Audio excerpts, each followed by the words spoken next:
It's not the easiest of jobs to follow the creation of female sperm, so we'll do our best, but please come with us. Oh no, that was a terrible pun. That was entirely unintentional. God. I'm just going to keep doing it and just see how awkward we can make the room. Okay, so hi everybody, I'm Verity McIntosh. As Joe mentioned, I'm a senior lecturer at the University of West of England in Bristol. I teach virtual and extended reality, which is I think why I've been roped in for this lovely gig today.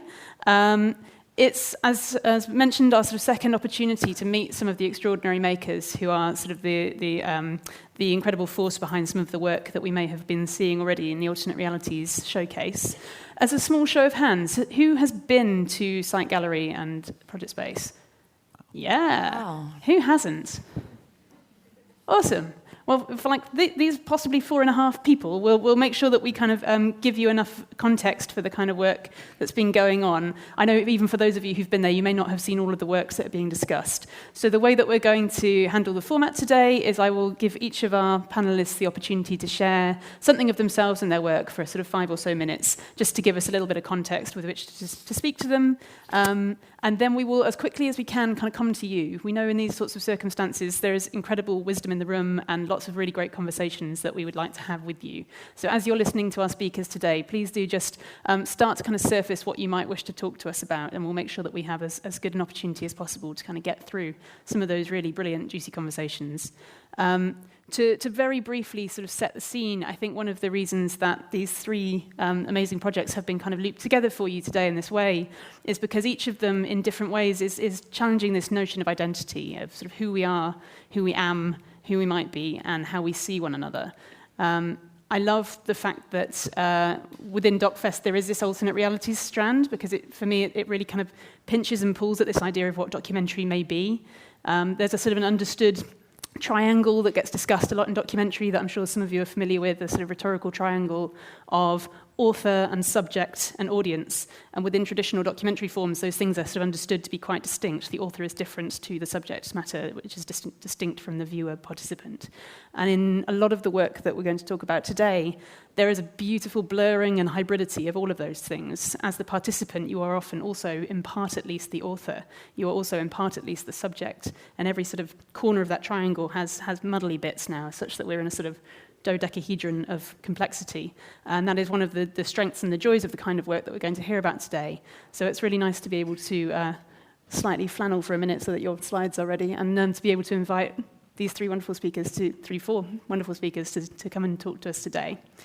We're going to kick off with I can't actually see your colleague, with Daniel Howe in the dark there, and with Bill Posters, who are the wonderful makers behind Spectre, which was this year's festival commission. So we're going to hand over to you for 5 or so minutes to tell us a little bit more about the project. Great, thank you, Verity. And thanks for everyone who's turned out today to engage with both our work and the other artists as well that are sharing this space with us today. So we don't have much time. We have 5 to 8 minutes. So we're going to tell you a very brief story about Spectre. But first, I'd like to extend just a couple of short thank yous to our moderator, Verity, and to the Sheffield DocFest team, especially Joe Cutts and Dan Tucker, for believing in this project when it was just a PDF concept. and for ruining our lives for the last 8 weeks as we've delivered it. Okay. So there's 3 questions just before I kick off that I'd just like you to hold in your heads for a moment for these next 5 to 8 minutes.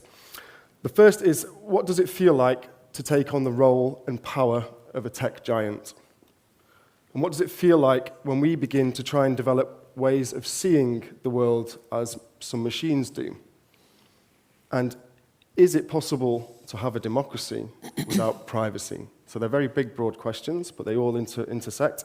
And Spectre attempts in some ways to interrogate these questions and more. So the story we're going to tell you, if this clicker works, let's go that way, begins here. So this, in internet folklore, is the first digital banner ad that appeared in cyberspace. Now, in order to make this story work, I'm saying it is the first, but there were many. There were multiple at the same time from the same server. This was for a campaign by AT&T, an American telecom company, and the campaign was called the You Will campaign, and this was launched into cyberspace in 1994. And the successors of this first type of pay-per-click technology which is where you provoke the viewer to click through to content that's monetized. The success was exponential, and it gave rise to what is now called the digital influence industry. It was one of the kind of cornerstones of this industry that we're trying to interrogate. And we like this story because this was the logo of that AT&T campaign, and 25 years after its original emergence and dissemination on the internet, we're kind of finding ourselves in an age now which some scholars and academics are calling the age of surveillance capitalism, with these new technologies that are emerging called behavioral futures and behavioral prediction technologies. So we feel it's a very apt piece of corporate propaganda that ties in with the interrogation that we're undertaking. The second kind of key point in this story for Spectre is the Cambridge Analytica scandal in 2017. And this was a real point of inflection for us as artists to try and understand what these new forms of computational propaganda were. How effective are they? How coercive are they? How much control do they exert on us and our behaviors and our actions online? So it's a really key element that drove this project forward, really. And what started as a kind of a piece of art to try and understand and interrogate computational propaganda grew more into this kind of subversion of the digital influence industry as a whole. And to achieve this, we've had an amazing team that's really got behind our project. Artists, designers, academics, psychometricians from the Cambridge Centre for Psychometrics, critical technologists and developers, scientists, and a broad range of consultants who've all kind of piled in and help us develop this project. And alongside our dedicated team, we've had some amazing partners, the Arts Council England, British Council, Sheffield Documentary Film Festival, Site Gallery, which is fantastic, and their staff have been amazing. And then we've got our kind of tech and research centre partners as well, such as the Psychometric Centre that I mentioned, Canny AI, Reflect and Respeecher, who all specialise in AI-generated forms of synthesization, be that video, be that audio.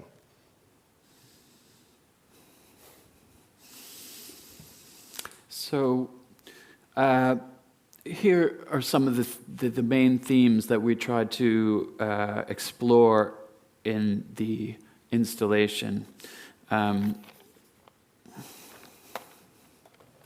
So the first is the quantification of human experience, how the current trend is to try and reduce the subjective or affective or ambiguous elements of human experience to quantifiable data, to numbers. And then how this quantifiable data becomes the new raw material driving these new economic models, surveillance capitalism, the digital influence industry, behavioral futures, etc. And these are all based on analysis, prediction, and then eventual control of human behavior. And these are not only relevant in economics, but they take on philosophical dimensions as well, and even religious. So in the exhibit, we refer to this as the religion of dataism. And of course, these all have big implications for important human ideals like free will, truth, democracy, etc. So how, in an installation, then, do we craft an approach that deals with both the intellect and the emotion, right? You know, I've been working on these issues for close to 20 years, and it's only recently, in the past 2-3 years, that they've become very talked about in media.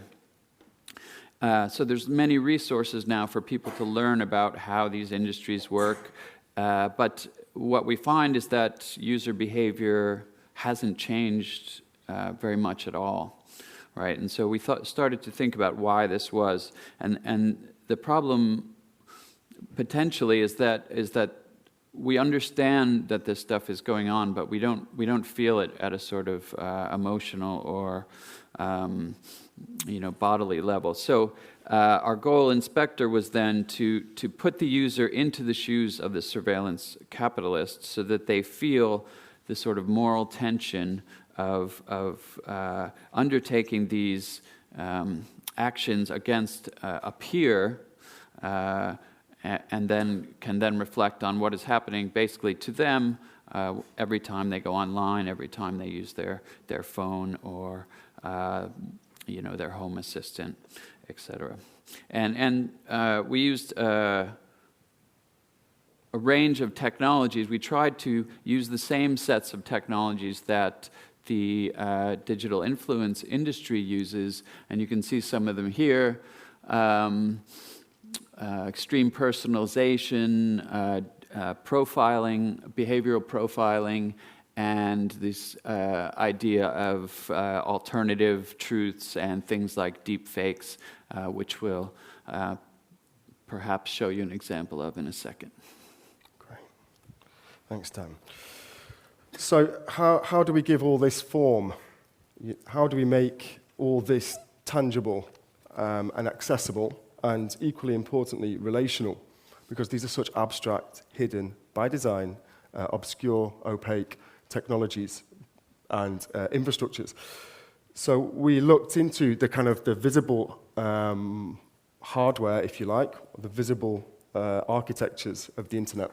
Here we can see a warehouse of Facebook servers. We're very much interested in these black boxes, but we're also very much interested in the black box technologies inside. Like, how do we rip off the lid of the black box algorithms and reveal them to people live?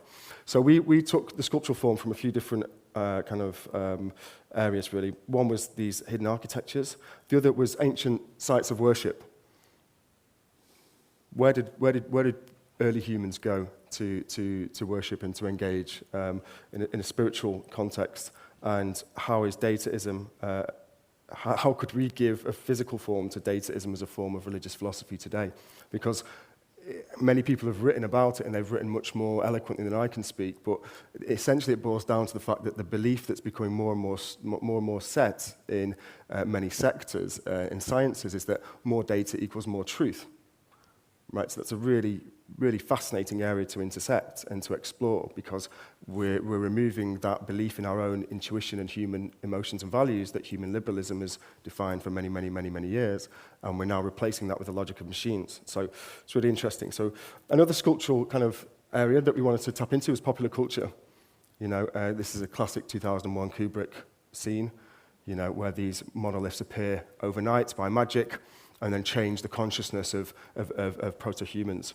And we can kind of see these monoliths now almost appearing overnight in our urban streets and centres. I think Sheffield's literally just got the BT Wi-Fi link monoliths that have just come online this week. So perfect timing for that. So we're seeing these monoliths appear much like they do in the film now. So the smart city, the smart objects that are appearing as part of our kind of cultural landscape. And we wanted to embody that really and boil it down. So I guess when you think of all that, what you end up with is a stone circle for the 21st century.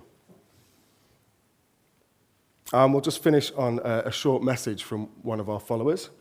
And this is Mark Zuckerberg with a personal message.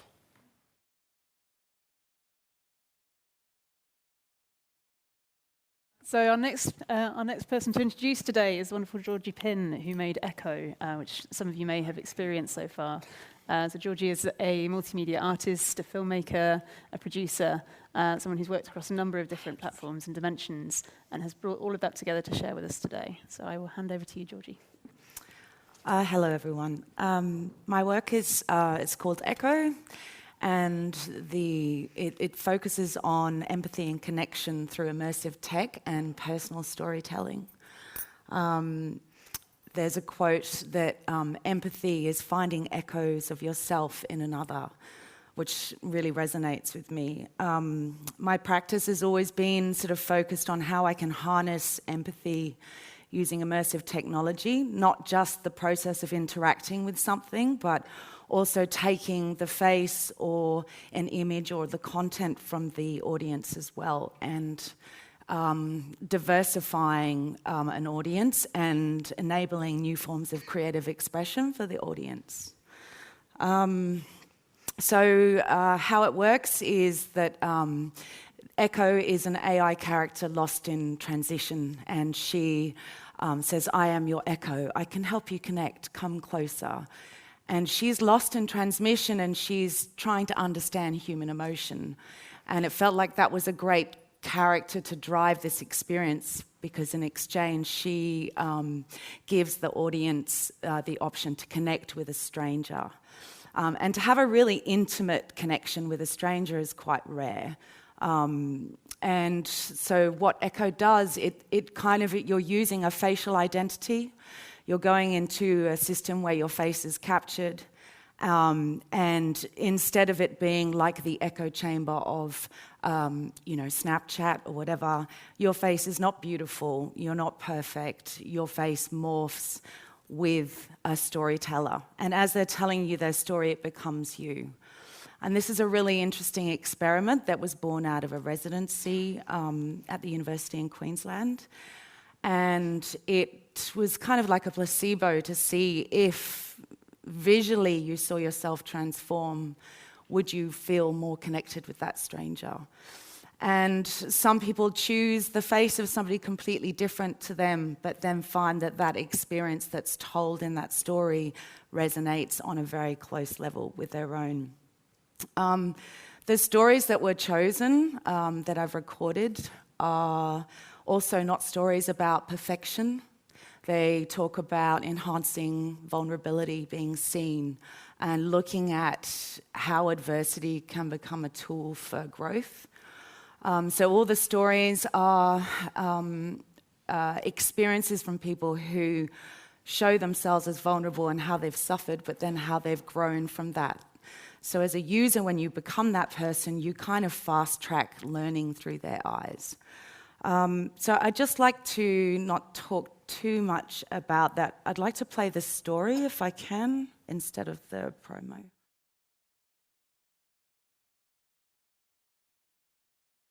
So that's an example of how you really do see how that woman that's in that booth becomes her. And you see your own face partially paralyzed as well, which is, the story is engaging, but then you have that visual backup to that experience. So empathy has been proven to be a great source for healing as well. And I'd like to take the work into mental health and also perhaps human rights in the future and record stories, because empathy is a way of connecting and giving life meaning. It's been proven to improve your immune system even, and connect all sorts of parts of your brain that other emotions don't. The work travels, and my intention is to travel it around the world and build on this archive. Already I've had 4 people in Sheffield who want to contribute and be part of something bigger, which is really exciting. And it's travelled through Europe. It's been to Ars Electronica, ICEA, and many different languages. So we have a Zulu story, we have an Aboriginal elder, there's a story, a German story of a man who escaped Syria and was tortured. Not all the stories are negative and painful, but they all have value, and I think everybody has a voice and everybody has a story. So leveraging, diversity, inclusivity, and that's all I have to say, I think. Okay.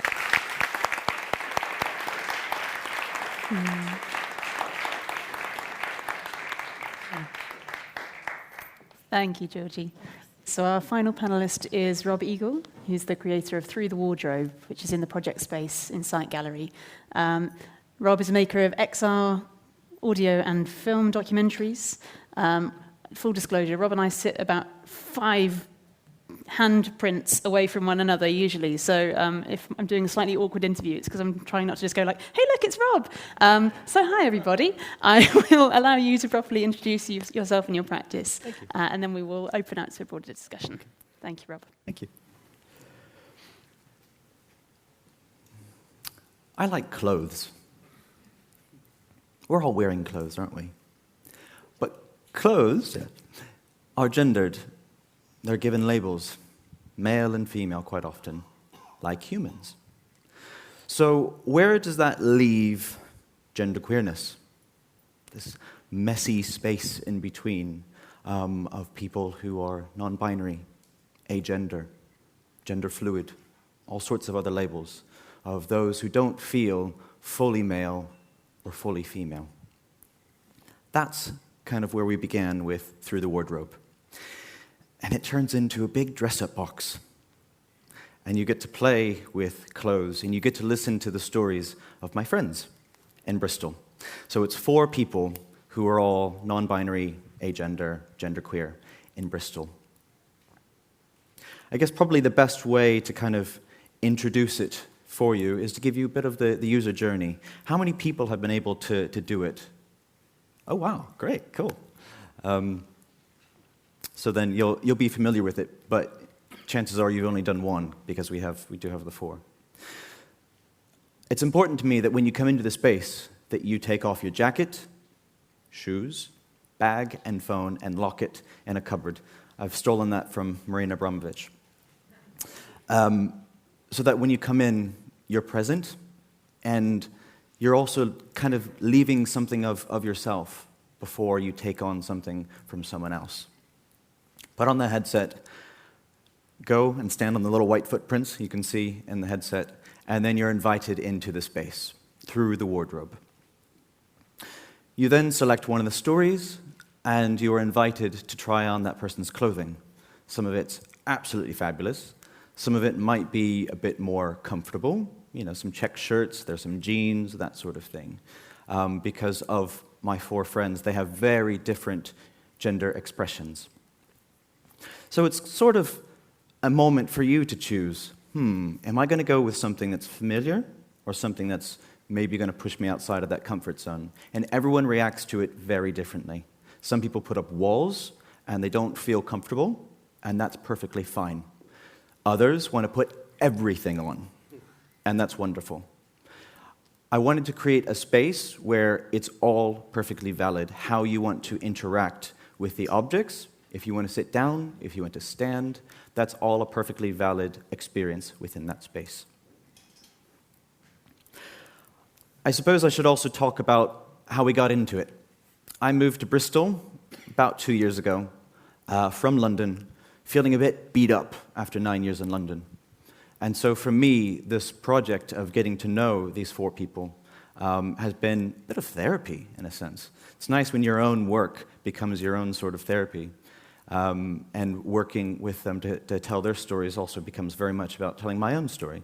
So it all becomes quite autobiographical in a sense. Those are some of my own clothes in there. Some of these shirts you can see on the left, those are based on Beck's real shirts. But the yellow one is mine.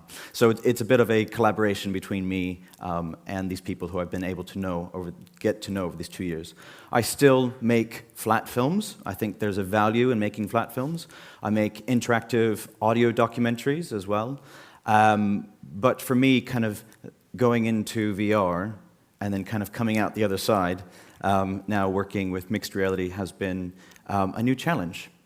Now, why mixed reality? Why am I using mixed reality? AR is fun, but it's on a tablet, which means that your hands aren't really free to touch things much other than a tablet. VR to me is too closed, as lovely as it is. I know that there's some amazing VR artists here who have some great work, but that doesn't quite get to what I want to do with this piece. I want you to be here and present in the physical space, but also to maybe reimagine what the physical space could be. This is possibly a provocation to how we could reimagine our own familiar domestic spaces. That's why we've set up this sort of bedroom. You can see there's a chair, there's a bed, these rails, a dressing table, and each one of these items of furniture turns into something else within the headset. So the chair, for example, in one story turns into a toilet, and the walls of the cubicles come up. And you hear about kind of some of the toilet dilemma of being genderqueer. In another one, you're in a stone circle, and you sit, and you see rocks rise up around you, and you're part of something that looks a bit like Spectre, actually, as you're kind of gazing around at the rocks.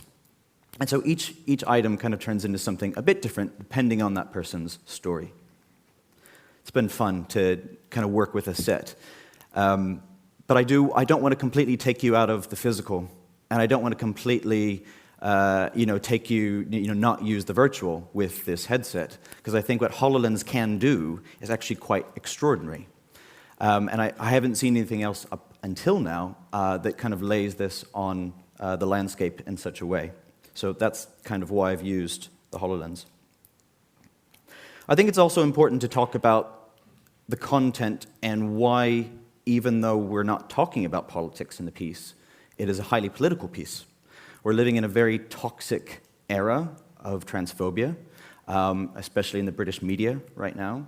And we're being told that being trans or being somewhere in between, being genderqueer isn't valid. We're being told that every single day in this country in certain newspapers, which I shan't name.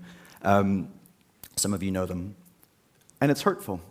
So how do we claw back control? How do we make a piece that celebrates being in between, where you're not being shouted down, but also invites people who aren't genderqueer to come in and to also kind of get a bit of a sense, but also to question themselves. So this is ultimately my goal with this piece, is to invite you into this space, this sort of magical circle, for you to play, for you to question yourself.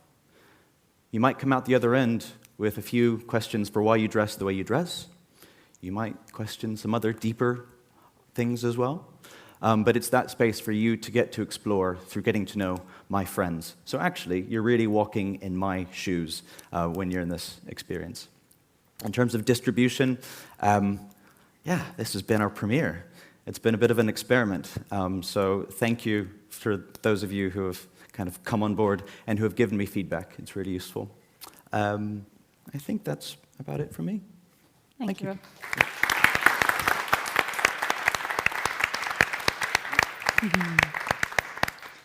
Lovely. So as I promised or threatened earlier, I will be coming to you imminently with an opportunity to kind of start those conversations with our panelists. But to give you cheat you a bit of thinking time, and as chair's privilege, I'd like to ask a question of the whole panel, if I may. I was really sort of intrigued and reminded of something in the earlier panel where Sadar S.B. Proctor mentioned that the viewer was cast as a companion to the protagonist, to Rami. It wasn't about a first-person experience. It wasn't about becoming someone. It was about being a companion or being kind of witness to something. And I think all three of your projects kind of cast your participant in a particular role or give you a certain kind of relationship to the work and to the sort of subject at hand. I was wondering if you wouldn't mind sort of expanding a little bit on what that relationship is in your particular pieces of work. Very happy just to kind of go to the left, if that makes sense. Okay. With my work, I guess the storyteller and the audience member, they have a very intimate connection because you wouldn't normally get such an intimate story from someone you don't know. So there is, they're looking into each other's eyes, and they're sharing a face and sharing an identity. And I think we're not unidimensional beings. I think we all have a multiple identity, and I think it's really interesting to shape shift through that intimate relationship. And it blurs the boundary, obviously, between the audience and the artwork. So I'm kind of interested in that. So thank you. Yeah. So I think in Spectre, what we try to do something slightly different, which is through a sort of gamified interface where you're given tasks, we tried to put the user into the position of the surveillance capitalist or the data collector or the data influencer, right? So you have a series of tasks that get more and more morally ambiguous, I'll say, as you go through the interface. So you start off being asked questions about someone who has previously used the exhibit, and all you have is a profile picture, and you're asked questions like starting with what is their skin color, what is their gender, and all you have is a slider, and then it sort of ramps up to what is their political persuasion, what is their sexual orientation, right? And all you have is a sort of headshot and a slider, like, from left wing to right wing. And in some, this is a sort of analog for how algorithms work on our data, right? They take very complex, very multi-layered human behavior and reduce it to these very binary distinctions or, quantifiable data, which then powers the whole industry. So we were trying to put the user into that and to have them feel some of the discomfort of that experience, of that role, and which then hopefully would get them to think about the larger ecosystem and where that in which that happens. Yeah, I'd just like to caveat that then with the fact of how uncomfortable that was as a process for artists to purposefully do, to inbuild bias, within those decisions. Really uncomfortable space to be in. We've talked a lot about whether that's ethically a position we can occupy, But if we want to be a subversion of this digital influence industry, then it comes with all the warts and all the nasty bits that we need to be interrogating and kind of making visible. So, those binary choices, which are so biased, is indicative of the larger biases that are implicitly, and in some cases explicitly, embedded in decision-making by algorithms. And it's interesting to look at who writes those algorithms and these things. So we wanted to bring that out into the kind of the space for the actor to tap into, I guess. Yeah. I suppose I think because I spent some very, I had some very vulnerable, open discussions with my friends in making this piece. You hear some very intimate stories, and I want the audience not just to kind of fall into it and then suddenly say, oh, after wearing your shirt for 10 minutes, I understand your life, that's empathy. Actually, for me, I want people to kind of be able to have a lovely encounter, which means that they also have to make themselves a bit vulnerable and kind of open up themselves to this voice that you're hearing. You have to open up yourself within this bedroom if you're going to get the most out of it. So I want people to be able to feel like they can be vulnerable in this space and very much to have the sort of encounter with this person who's sort of there. That's why we've used spatial audio for that. But it was also important for me not to have a face, because I think there's a lot that we project, a lot of assumptions that we make when we see faces. Especially within a very small 10-minute experience like this. So I think it's, if you have more space to kind of imagine what this person looks like, it becomes your own intimate encounter with them. Yeah. Thank you. Right, over to you. Who'd like to share a thought, a question, provocation, reference, confession? Mm-hmm. Mm-hmm. Hi. Hi, I have a question for Georgie. I'm actually interested in coming at it slightly from the other direction and asking, have your storytellers seen anyone experiencing the work, and how did they feel about seeing somebody else speak their words? They have. Most of them have done the experience, and that's why they wanted to be part of it. So originally the work operates in a booth, in a private space, and then Echo asked you to contribute, and so you have the opportunity to have an automated recording environment afterwards. And so that's quite a beautiful way of collecting stories and allowing privacy for the storyteller to, record, check it, and then when they're happy, submit it. And a lot of those storytellers really believe in the project, and that's why they've contributed. One of them had a very difficult childhood, a lot of childhood trauma, and came through that and evolved, and now is a healer and a social worker. And he was just so excited about being part of it because he felt like he could reach more people in a virtual way than just within his physical being. So, yeah. There's one in the front. Hello. There we go, gentleman just in the front row. Hi, I also have a question for Georgie. Uh-oh. It's all on you. Is localization important for your piece? I mean, if it would travel to Spain or France or the Netherlands, for example. or somewhere else, And do you, how can you solve that, or what are your thoughts about that? Is localization, so where it is. Having people with another language. Yeah, the diversity, the more diverse, the better at this stage within the project. There are some stories in different languages which are then translated and subtitled, so they're able to maintain their own language. And also that adds to the experience when you see yourself speaking German or you see yourself speaking Arabic. There's another interesting combination of identity and multiplicity that happens there that's quite interesting. Originally, I wanted to be able to integrate a live translation tool, but as we all know, AI is shit at translation. Only humans can do it, like just Google translation. No, that's especially when you're dealing with quite emotional material and important content, you don't want it badly translated. So who knows, maybe with some funding that could happen one day. I might open the question in a more broad sense to the rest of the panel, that question of kind of where the work is shown and what kind of cultural specificity means for the work that you've made. Do either of you guys have any reflections on that? I could take a stab. Yeah, it's important. You know, we see. Well, Spectre's been designed to be a touring installation as well, because it needs to go out to sites, both kind of formal and informal sites, to engage people with these issues.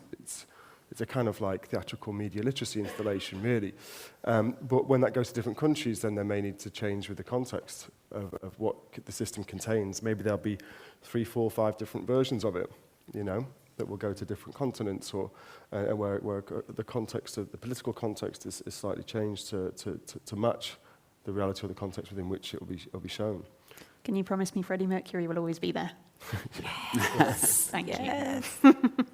Right, and one of the things we've discussed is sort of, trying to have to reach a more diverse set of audiences. So each time we show in, say, a gallery context, we'll also try to do like something much less formal, like after-school clubs or community organizations, things like that, in order to... In fact, maybe the institutions that want it could subsidise that going to a local venue, community centre or such. A sort of pay it forward model. Mm-hmm. Yeah, pay it forward, yeah. Absolutely. The wardrobe, I made a couple site visits here to the site gallery before we installed it this week. So we were able to make it really respond specifically to the space, to those dimensions. Got secondhand furniture from up the road here.